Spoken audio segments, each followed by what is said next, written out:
We're going to share some history with you, both current and going back a ways. For instance, last week we told you about the ladle car. Remember this? This was the slag car at the steel plant in Morgan Park here in Duluth. It was owned by the Minnesota Steel Company. And this is the engine, one of three, used at the plant to pull it. And that's our story for today. Back in 1886 in Pittsburgh, a guy by the name of Henry Kirk Porter started a machine shop with Mr. Smith. And the two of them built their first industrial locomotive the very next year in 1887. In 1871, disaster struck though, and the plant burned down, and what a fire it was. The conflagration took out a dozen engines that were in process of being completed and burned down a total of 23 buildings in and around where the shop was. They reorganized and went back into business. And as you know, because of another earlier episode, this is not our only H.K. Porter engine that's in the collection. The famed Minnetonka, the first engine on the Northern Pacific, was also a Porter-made product. This one, though, a little later. This was made in 1915 for, as I said, the Minnesota Steel Company, a division of United States Steel, in a plant that they built out in Morgan Park, a planned community in the western section of Duluth. The plant, of course, is now gone. This and the ladle car in the collection of the Lake Superior Railroad Museum are some of the only vestiges of that huge industrial complex that still exists today.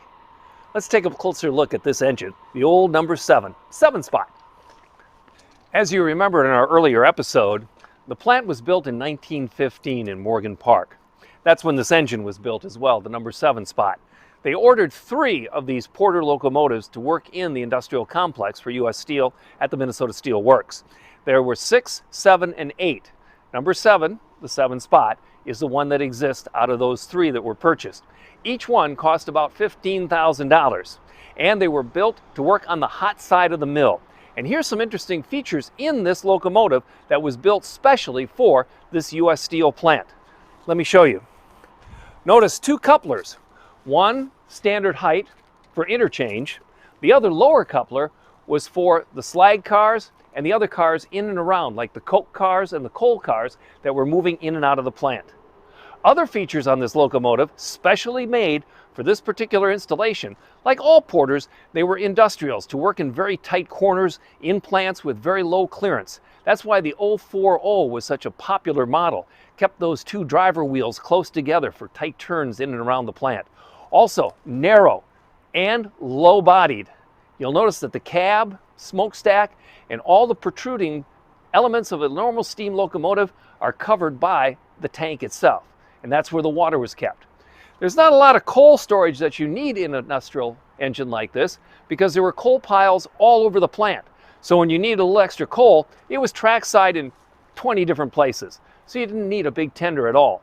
And again, just pulling the cars you need. Slag cars, coke cars, coal cars, and then a little bit of interchange out on the main line to let your product leave the plant. This was an industrial engine, and this was built for U.S. Steel here in Duluth. How it got to the museum? Now there's an interesting story.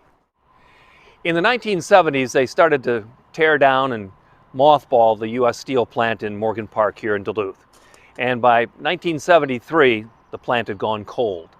That was the year that this engine was donated to the museum. It had already been sidelined in the 1950s by diesel locomotives, but they kept the 3 steamers, 6, 7, and 8. They were just preserved at the plant in the deadline. But by 1973, when the cold side closed, that's when this was donated to the museum. In 1980, it was restored to working order, and from 1986 to 1989, it actually pulled tourist trains up at Iron World USA in Chisholm on Minnesota's glorious Iron Range before being returned to the museum as a static display. Now, there are 2 stories of how it hit the museum's collection.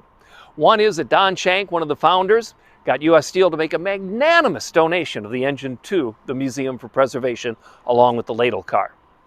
The other story comes from an old head that worked out at the plant.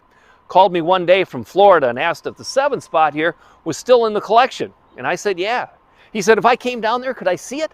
I said, well, yeah, it's in the museum. He said, well, I got to tell the boys when I get back to Florida that I saw it, that it's still there, but I don't have time to come down right now. I'll just take your word for it. I said, well, why do you have to tell them? Well, because me and the boys, we got you that.